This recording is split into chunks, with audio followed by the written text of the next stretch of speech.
talk to you a little bit tonight about our history, about who we are as a people, about what it means to be free.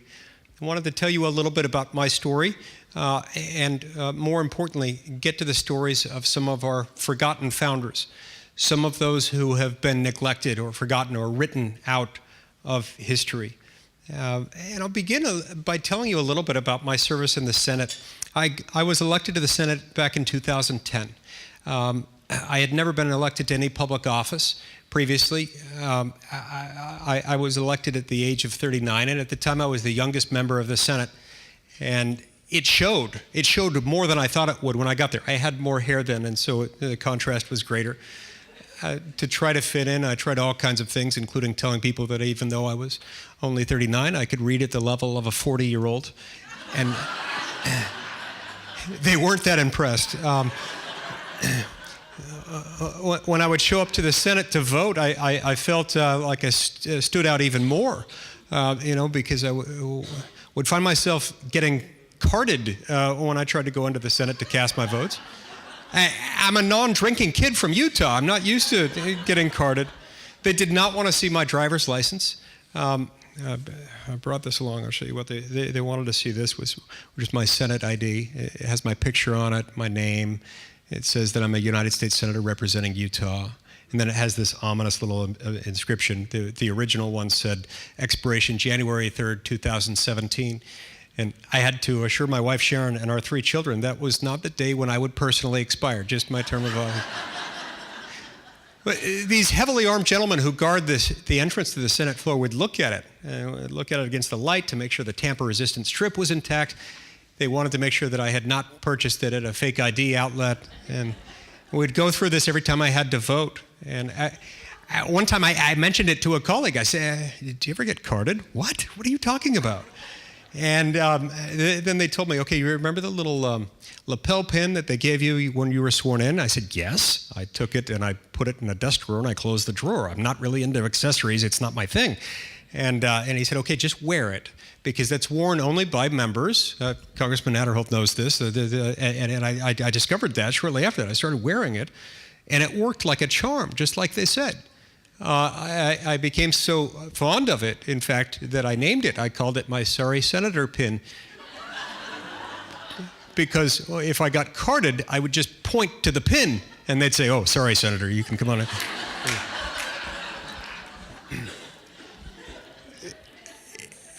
Ever since then, this has been my nearly constant companion when I'm in Washington. It's of no use to me outside of the Senate, but there it works well. One time after I had been there for quite some time, it failed on one occasion. While I was on the Senate floor, in between votes, I had one arm gently resting on the desk in front of me. I was sitting there thinking about how the next vote was going to turn out, and this non-uniformed security officer came up to me and he said, "Excuse me, sir, will you please not lean on the senator's desk?" And I said, "Oh, I'm terribly sorry. Won't happen again." I didn't realize I was putting any weight on it. See, it's the desks. It's about the desks. They're really protective of the desks because the desks in the Senate, most of them are original equipment, which means they were made in about 1860, which means they are almost as old as some of my colleagues. And I said, it won't happen again. Sorry about that. This was not enough for Mr. Security guy. He said, "Are you with the minority?" Referring to the minority party of which I was at the time a member because we were in the minority at the time. And I said, "What do you mean, on this vote or the next? I don't always vote with my party. Sometimes I get it wrong." And he said, "No, are you with the minority leader?" And I said, "Well, Mitch McConnell's our leader. I'm not sure why you're asking me this." He was making me really nervous at this point. And then he said, "No, are you part of the minority leader's staff?" And then I realized, oh, he doesn't know who I am. So I just pointed to the Sorry Senator pin. And this time, all it got me was a blank stare. And so in a moment of desperation, I realized I was going to have to do something I didn't like to do. I still don't like to do. I was going to have to use my title, which made me nervous, so I mumbled it. And I said, I'm Senator Lee. What? And I said, okay. My name is Mike Lee. I represent a state called Utah. It's sort of squarish. It resembles a Cheris in the Rocky Mountains. Lovely skiing. Only then did he catch on. And at that point, he said in one hurried breath, "I'm terribly sorry for the misunderstanding. My name is Steve, if you want to report me." And then he ran for the door. But look, It was an honest mistake, and I chased after Steve because I didn't want him to beat himself up over it. But alas, Steve was too fast. And so from then on, whenever I saw Steve in the hall, I would wave to him and I'd smile and I'd say, "Hi, Steve," just so he knew there were no hard feelings. And I'd shake his hand and stuff like that. And then one day it occurred to me, his name's probably not Steve.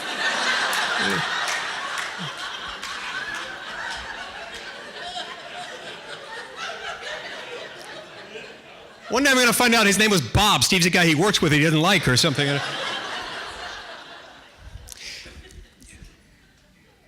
I didn't want to have to use my title that day because it made me really uncomfortable.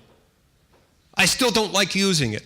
But had I not done it, I probably would have been escorted out of the chamber and I wouldn't have been able to vote that day. And the 3 million people I represent in Utah, including Don and Gail, and including my friend and my law school classmate, Jackie DeGaston, would have not had me representing them that day.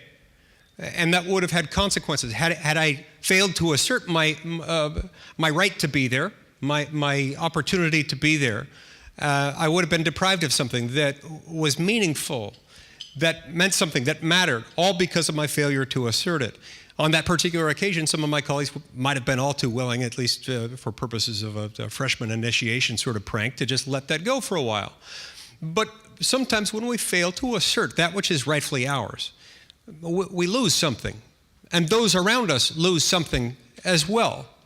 And there are all sorts of things that we can lose if we fail to assert the thing that is important. And sometimes we don't assert it because it's difficult or awkward or it takes additional energy. And for such a small reason, we can forfeit something so important. Among those things that we forfeit are our right to live in freedom, our right to live under a system of government that's carefully constrained so as to respect the dignity of the human soul. Sometimes it's easy for us to forget as conservatives why it is that we're conservative. Sometimes we'll forget that it really is about the dignity of the human soul. It's not so much that we're just fighting against big government, it's that we're fighting for stronger families, more robust communities. We're fighting for communities that will come together around a common set of beliefs, working for a higher set of ideals. We are for the very values embodied in the Eagle Forum and the values championed by Phyllis Schlafly. Phyllis was a brave soul, and one day I want to make sure that there's not another book written called Written Out of History that includes the name of Phyllis Schlafly as someone who was forgotten. And we have to make sure that her name is remembered because she's someone who dared to step out of her comfort zone and assert that which is rightfully hers. She didn't wait for anyone to do it. She didn't depend on a government program to help her in accomplishing that task. She herself did it. And she didn't allow other people to speak for her. When she stood up against the Equal Rights Amendment, for example, one of the tasks that she was performing was pointing out that not all women are spoken for by those who were advocating for the Equal Rights Amendment. We have in American history a number of people who stood up and spoke out for the cause of freedom, some of whom turned out to be on what some might cynically describe as the losing side of history. And in part for that reason, and in part because of the way our culture has evolved and developed, and in part just because of the realities associated with the passage of time. We forget their stories, and when we forget their stories, sometimes we forget the cause to which they devoted themselves. I'd like to tell you about a few of them. One of them is named Mum Bet, a woman to whom I devoted an entire chapter of my book, Written Out of History. Mum Bet was an African slave in colonial Massachusetts, and she worked in the home of an individual who was responsible for drafting something called the Sheffield Declaration. The Sheffield Declaration acknowledged that all human beings are free and equal in a state of nature, in the eyes of God, if you will. The Sheffield Declaration spread throughout the American colonies, and eventually a variation of it found its way into the Massachusetts State Constitution, drafted by John Adams. once that took effect and she learned that the same document that had been drafted in the home of her master was now the law of the land in Massachusetts, Mom Bet, rather than waiting for someone else to do it for her, marched into the office of a local lawyer, a lawyer who coincidentally had been involved in the drafting of the Sheffield Declaration in the home of her master. And she said, if all human beings are free and equal, then that means another human being may not own me, consistent with the laws of Massachusetts. Now, at the time, this was groundbreaking. This was revolutionary. At the time, this was very difficult for her to assert. Can you imagine a slave going into court and suing for her freedom, using a common law writ normally used to return unlawfully obtained property of another? And she did exactly that. Her lawyer, Theodore Sedgwick, represented her capably, and she ultimately won her freedom. After winning her freedom, she went on to continue to work with Mr. Sedgwick, and they remained friends throughout the rest of her life. She said toward the end of her life that if at any moment prior to winning her freedom, she had been given the opportunity to be free, she would have done so even if she knew that at the end of 1 minute she would lose her life. So strong was her desire to be free. That desire, you see, comes from God. That desire dwells within all of us. It's part of what allows us to recognize that all other human beings have worth. And it's part of what allows us to recognize why freedom is such an important thing, and why it is that we can't ever allow governments to overstep their bounds, because that undermines the dignity of the human soul. In other words, it's not just that we're against big government. It's that we're for strong families and individuals and communities. We believe in the things that free people do when they are allowed to be free. Another person I'd like to tell you about is a woman who in many respects reminds me of Phyllis Schlafly. Her name was Mercy Otis Warren. She was also from Massachusetts. She was a friend, a confidant of John Adams. She was a playwright and polemicist at the time of the Revolution.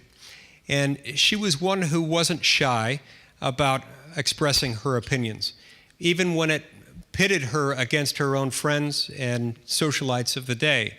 You see, she expressed grave concerns about the Constitution being drafted in Philadelphia in the summer of 1787.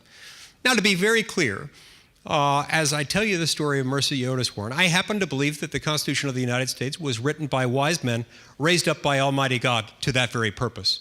I believe that in that respect, it was very much an act of divine providence that we had the Constitution.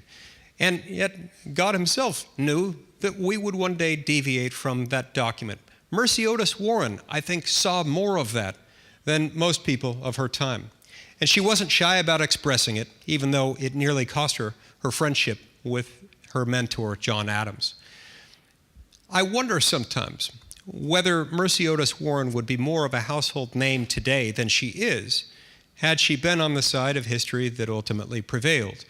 Had she been on the side of history that said, it's going to be fine, there's nothing to worry about here, these aren't the droids you're looking for. I'm glad there were a few Star Wars fans in here. Mercy Otis Warren understood that there was a risk associated with any government, even a government devised by something as inspired and inspiring as the United States Constitution. And it has to do with the excessive accumulation of power in the hands of the few. You see, you can't really understand government unless you take a look at human nature. And if there's one thing we know about government, it is, as John Adams explained in the Federalist Papers, perhaps the greatest reflection of all about human nature. Federalist 51 tells us a lot about this. If men were angels, they would have no need of government. And if men had access to angels to govern over them, they wouldn't have to have all these rules to govern the governing. But we are not angels, and alas, we don't have angels to govern over us. So we have to depend on mortals governing mortals. And human beings, while redeemable, are flawed. They're self-interested, and they tend to make mistakes. Another thing we know about human beings is that we've learned through sad experience that when a human being gets a little authority, as he supposes, he will eventually begin to abuse that power, unless that power is held in check by something. In some cases, that might be his own conscience, or the conviction of his own religious belief, his respect for the dignity of a fellow human soul. But more often than not, we need to depend on things that will keep in check that very same power. And so that's why our founding fathers carefully split up the power in government along two axes. Along the vertical axis, they said most of the power will be kept close to the people at the state and local level. A few powers will be vested in our national government in Washington. Then along the horizontal axis, within our nation's capital, what would become Washington, D.C., we're going to have three separate branches of government, one that will make the laws, one that will execute them, one that will interpret them. As long as we respect those boundaries, the vertical and the horizontal separation of powers, it's difficult for any one person or any one group of people to accumulate too much power. Mercy Otis Warren was ahead of her time in recognizing the risks that would come and the fact that we would one day deviate from that separation of powers. She warned of the sort of monarchy in miniature that might evolve as people tried to blur the lines between these various functions of government. I want to tell you the story of another individual I highlight in my book. His name is Canasatego. Canasatego, sadly, is not someone who most people are familiar with. He was an Iroquois Indian chief from the Onondaga tribe. And he's, in some ways, the author of American federalism. See, there are a lot of features of our system of government that we inherited in one way or another from our British forebears. But there are some features that are somewhat unique to our system. In the case of federalism, in many respects, some have speculated that the Founding Fathers looked to the Swiss Confederacy to design that. In some ways, that's true. But they also looked to Native Americans. Benjamin Franklin learned about the principle we now call federalism from Canasatego in 1744. And Benjamin Franklin very quickly perceived that this could be a model for American governance and set it up, and it eventually made its way first into the Articles of Confederation, which failed because they imperfectly put together this system, and then it came together in a much more survivable form in the Constitution itself. Canasatego explained to Benjamin Franklin that when you put 5 arrows together, you bind them up, they're stronger than any one of the arrow can be in isolation. Just as the nations of the Iroquois Confederacy came together and were stronger. But part of their strength, he insisted, consisted of the very fact that local governance would continue to be local under that system of governance. That individual tribes would be able to govern themselves at the local level, and only those things that were part of the national decision-making process would be made by the nation as a whole. So why don't we talk about Canasatego? Well, again, there are a lot of reasons. Part of it has to do with the passage of time. Part of it might have to do with the fact that he was a Native American man, and like Mum Bet and Mercy Otis Warren, doesn't necessarily fit neatly into the badly butchered caricature that many people use when referring to our founding generation, that the people who exerted influence at the time were all white male landowners and in many cases slave owners. There's, of course, a whole lot of truth to that, but there were others who didn't fit into this category. Canasatego was among them, as was Mercy Otis Warren, as was Mum Bet. You see, when we take the stories away from our culture, we lose some of the attachment to why some of our systems of government are set up the way that we are. It makes it that much easier for us to consolidate power in Washington, D.C. It makes us that much more inclined to allow for the accumulation of power within Washington, D.C. Consider this fact for a minute. 6 of our nation's 10 wealthiest counties are currently suburbs of this lovely city. Now, it's a great town, don't get me wrong. It's beautiful, there's some great monuments, there's some lovely people here, but 6 of our nation's 10 wealthiest counties. This is not an area that has any gold mines or silver or platinum or any other vast store of natural resources. This is not a banking hub or a technological innovation hub. The money is here only because the power is here, concentrated in the hands of a few elites. So what has happened is that power has been taken away from the American people in two steps. First, from the people themselves to Washington, D.C., and then within Washington, D.C., from the people's elected lawmakers, elected representatives and senators, to unelected, unaccountable bureaucrats. Now, the bureaucrats themselves are not necessarily malicious as a whole. In fact, I suspect that most of them are well-educated, well-intentioned, highly specialized, and in some cases, maybe very hard-working. But there's a difference. They don't work for you. If you live in Utah, you can fire me once every 6 years. You just missed your chance if you wanted to do it, but you'll have another chance in a few years. In the case of representatives, you got a shot every 2 years. But you cannot fire a federal bureaucrat, and that's the difference. That's why there's no coincidence in the fact that the very first clause of the first section of the first article of the Constitution says all legislative powers here granted shall be vested in a Congress of the United States, which shall consist of a Senate and a House of Representatives. That's Article 1, Section 7 goes on to explain that you can't pass a law within our federal system without going through the House of Representatives and the Senate, and then having it either signed into law by the president or acquiesced to by the president, or having Congress override a presidential veto. That's why I'm not a gifted speaker, because I can't help but go into these little constitutional details like that. But you get the point. You can fire people like me, and you can't fire an executive branch bureaucrat. And where's most of the law coming from? From the bureaucrats. Come to my office sometime. I serve Jell-O in my office every Wednesday at 3:30 when the Senate's in session. Jell-O's Utah's official state snack.